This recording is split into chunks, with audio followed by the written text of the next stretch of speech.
Boss, good day po, another day, another cage. Ito na po yung unit ninyo na ang sukat ay 4x6x5 na 2 section, ex machina type, release door, ex machina. Yan. Tapos 2 section, sliding door, 3 door sliding magkabilaan. Tapos tigna 9 hole box perch, tapos line feeder center. Ayan, line feeder center. Dito siya hinuhugot sa harap yung line feeder. Pagandahan nito, ayan. Tapos may poop tray na rin para sa ipot. Ang paa niyan ay 1.5. Tapos half full cover. Tapos naka-insulation na rin siya, sabitan ng trapal. Release door, ito meron pa kami nilalagay dito na white T-trap. Tapos release.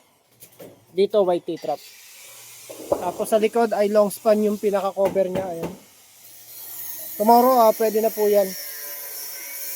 Okay na po. Itong landing board niya, isasara yan. Ayan, oh. Isasara yan landing board niya. Kagandahan ng unit na yan ay collapsible. Price po niya nasa 30. Okay na po.